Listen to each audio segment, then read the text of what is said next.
ಯಾರ ಮೇಲೆ ದ್ವೇಷ ಮಾಡೋ ಪದ್ಧತಿ ನಾನು ಬೇಕಿಲ್ಲ. ಯಾರ ಮೇಲೆ ದ್ವೇಷ ಮಾಡಿ ಪ್ರಯೋಜನ ಇಲ್ಲ.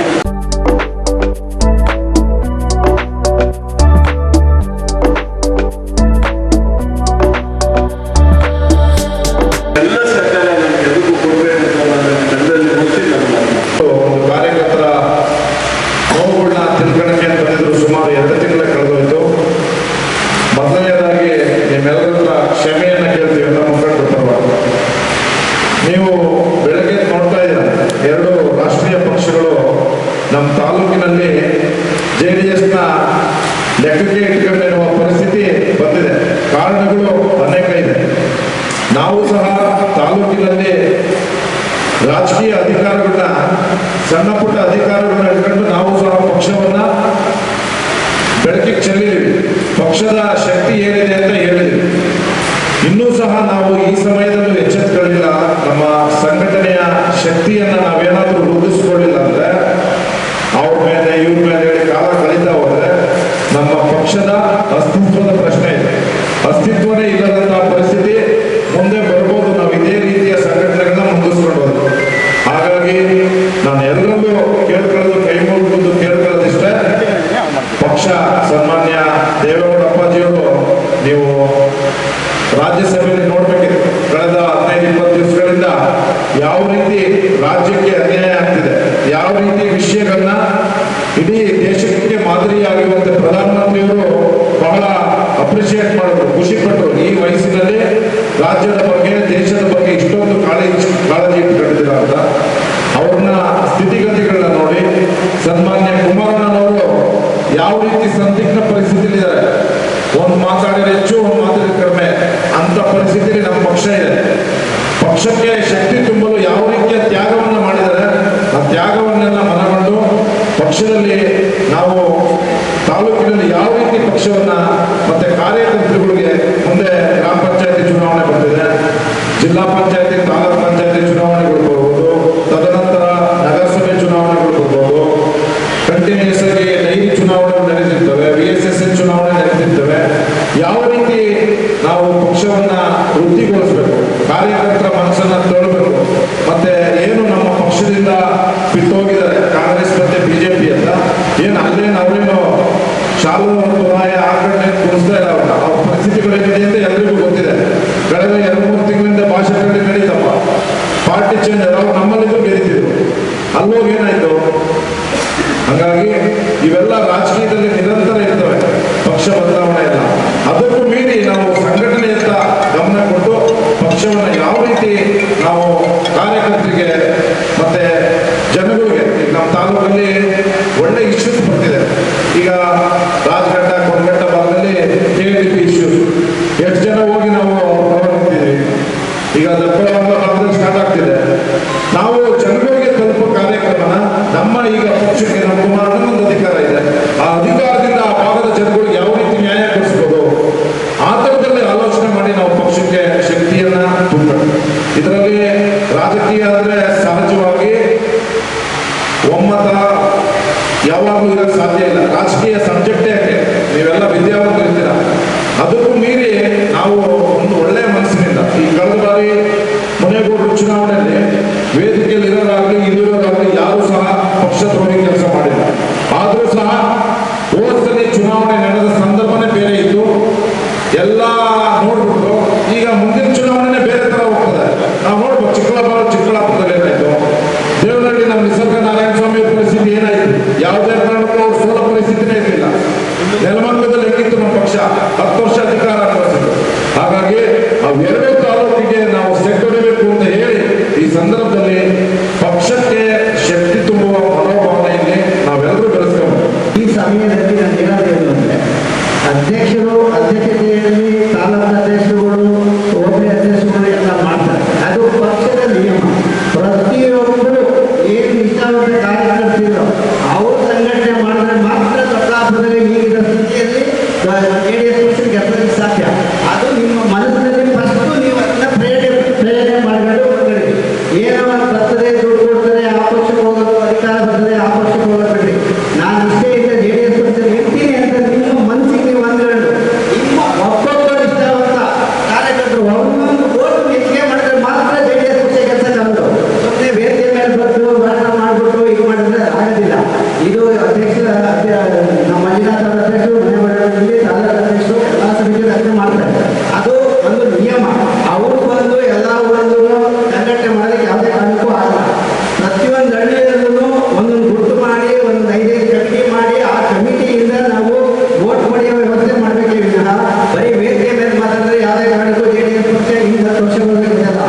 ಅದನ್ನೆಲ್ಲ ನಾವು ಮಾಡ್ತೀವಿ ಅಂತ ನೀವು ಭರವಸೆ ಕೊಟ್ಟರೆ ಅವ್ರು ಯಾರೋ ಒಬ್ಬರು ಆಯ್ಕೆ ಮಾಡಿ ಬಿಡ್ತಾರೆ.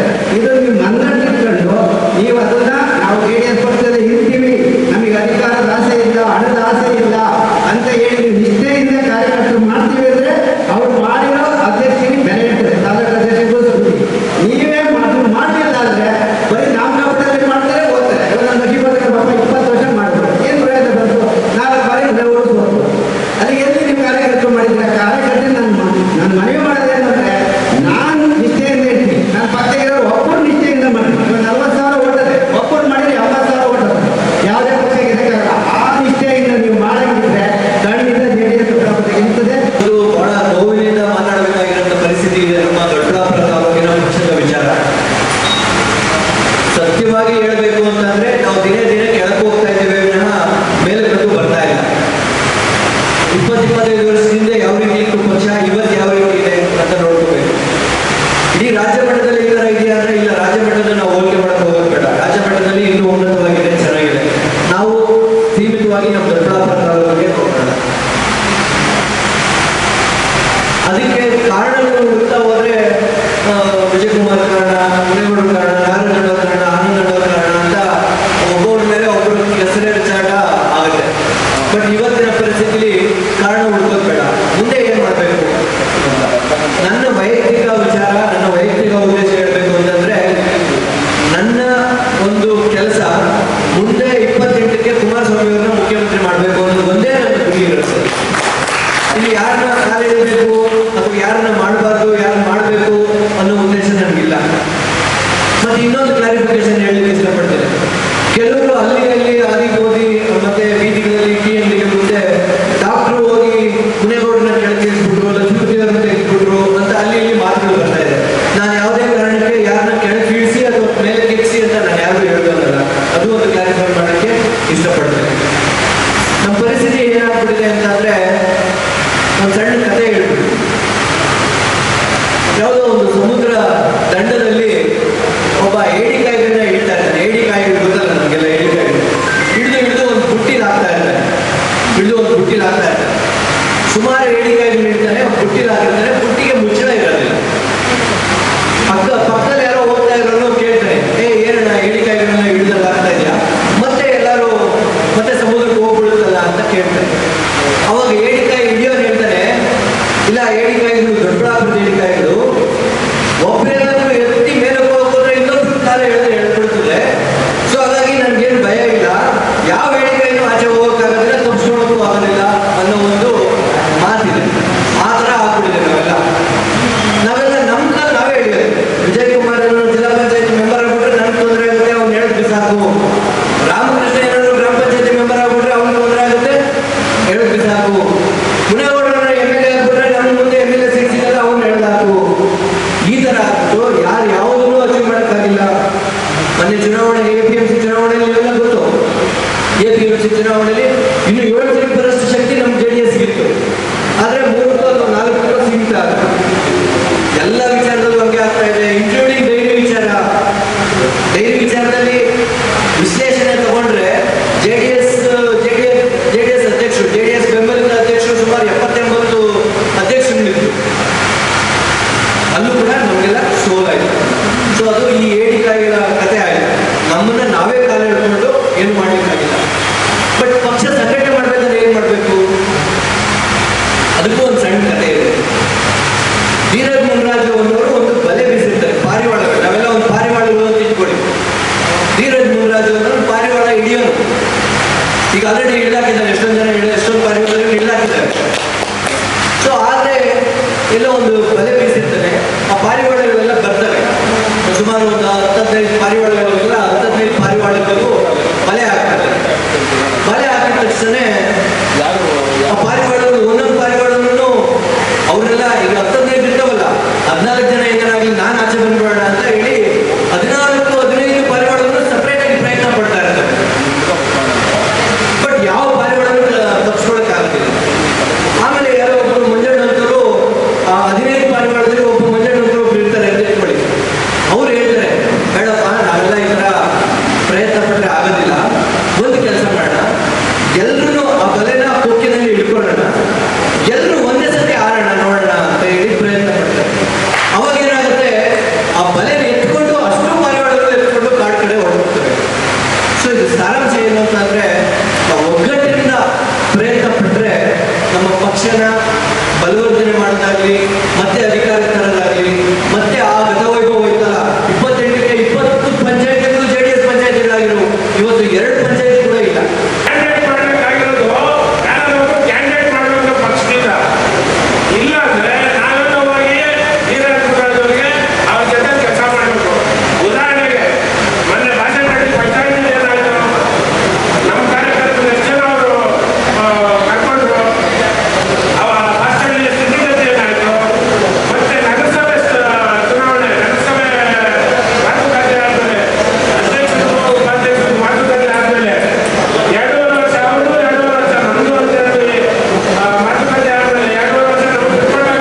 ಅಧ್ಯಕ್ಷರಾದ ಮಂಜುನಾಥ್ ಅವರ ನೇತೃತ್ವದಲ್ಲಿ ನಮಗೆ ಅಧಿಕಾರ ಕೊಡಬೇಕು ಅಂತ ನಾವು ಪಕ್ಷದ ಸಂಘಟನೆಗೋಸ್ಕರ, ನಮ್ಮ ವೈಯಕ್ತಿಕಕ್ಕೋಸ್ಕರ ಅಲ್ಲ, ಪಕ್ಷದ ಸಂಘಟನೆಗೋಸ್ಕರ ಕೆಲವರು ಏನ್ ಬೇಕಾದ್ರೂ ಹೇಳ್ಬೋದು. ನಾವು ಕಾಯ ವಾಕ್ಯ ನಿಷ್ಠ ಮನಸ್ಸಿಂದ ಕೆಲಸ ಮಾಡ್ತೀವಿ. ಕೇಳ್ಕೊಳ್ಳೋದಿಷ್ಟೇ, ತಾಲೂಕಾಧ್ಯಕ್ಷರಾಗಿ ಪದಾಧಿಕಾರಿಗಳಾಗಿ ಮಾಡಬೇಕು ಅಂತ ಏನಾದರೂ ಇದ್ರೆ ಜನರ ಸ್ಪಂದನೆ ಕೇಳಿ. ಫಸ್ಟ್ ಜನಕ್ಕೆ ಯಾರು ಸಪೋರ್ಟ್ ಮಾಡ್ತಾ ಇದ್ದಾರೆ, ಯಾವುದೇ ಟೈಮಲ್ಲಿ ಒಂದು ಫೋನ್ ಮಾಡಿದ್ರು ಮಹಿಳೆಗೆ ಆಗ್ಬೋದು ಪುರುಷರಿಗೆ ಆಗ್ಬೋದು ಸ್ಪಂದಿಸ್ತಾ ಇರುವಂತ ವ್ಯಕ್ತಿ ಒಂದು ಎಲ್ಲಾದ್ರೂ ಆಧಾರದನ್ನೆಲ್ಲ ನೋಡಿಕೊಂಡು ಅವ್ರಿಗೆ ಒಂದು ನೀವು ಆಯ್ಕೆ ಮಾಡಬೇಕು ಅಂತ ಕೇಳ್ಕೊತಾ ಇವತ್ತು ಟೈಮಿಂಗ್ಸ್ ನೋಡಿದ್ರೆ ಅವರೇ ಎಲ್ಲರೂ ಜಾಸ್ತಿ ಟೈಮಿಂಗ್ಸ್ ಮಾಡಿ ನಾವು ಬೇಡ. ನಮ್ಮ ಶಾಸಕರು ಎಷ್ಟಾಗಿ ಸ್ವಲ್ಪ ಕೈದ್ರೆ ಎಷ್ಟಾಗಿಲ್ಲ, ಒಂದು 4-5 ಗಂಟೆ ಅನ್ಸಿದ್ರೆ ಯಾಕ ಎಷ್ಟು ಕಮ್ಮಿ ಆಯ್ತಂದ್ರೆ 60 ಜನ ನೀರು ಬಿಡ್ತಾ ಇದ್ದೀವಿ. ಹೋಗ್ಲಿಲ್ಲ ಅಲ್ಲ, ನಾವು ಹೋಗ್ಲಿಲ್ಲ 60 ಜನ ನೀರು ಬಿಡ್ತಾ ಇದ್ರು. ಅದಕ್ಕೆ ನಾನು ಇವ್ರಿಗೆ ಕೇಳ್ಕೊಳ್ತಾ ಇದ್ದೀನಿ ಸಭೆಯಲ್ಲಿ, ಶಾಸಕರನ್ನ ಏನೋ ಸಾಧ್ಯ ಅಂದ್ರೆ ಪಕ್ಕದ ಕೆಲಸ ಚೇಂಜ್ ಮಾಡಿಸ್ಬಿಟ್ರಿ, ನೀರಿಗೂ ಗೋಲ್ಡ್ ಸೇರಿಸ್ಬಿಟ್ರೆ ಭಾಳ ಖುಷಿ ಪಡ್ತೀವಿ. ನಮ್ಮ ತುಂಬಿರೋ ಬಿಸ್ನೆಸ್ ಅಲ್ಲ, ಆ ಥರ ಸೇರಿಸ್ಬಿಟ್ರಲ್ಲ ಎಂದೇ ಆಚೆ ಇರ್ತೀವಿ ಗೊತ್ತಾ. ಈ ಹೇಳಿಕೆಯಲ್ಲಿ ನಿಮ್ಮ 40-70 ಜನ ನಮ್ಮ ಲೀಡರ್ಗಳು ಶಾಸಕರು ಯಾರು ಬರ್ತಾರೆ ಕೊಟ್ಟಿಲ್ಲ, ಬೇರೆ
ಇನ್ಫಾರ್ಮೇಶನ್ ಕೊಟ್ಟು ನನಗೆ ಎಲೆಕ್ಷನ್ ಆಫೀಸರ್ ಮಾಡೋದು ಎಲೆಕ್ಷನ್ ಆಫೀಸರ್ ಮಾಡಿದ್ದೆ.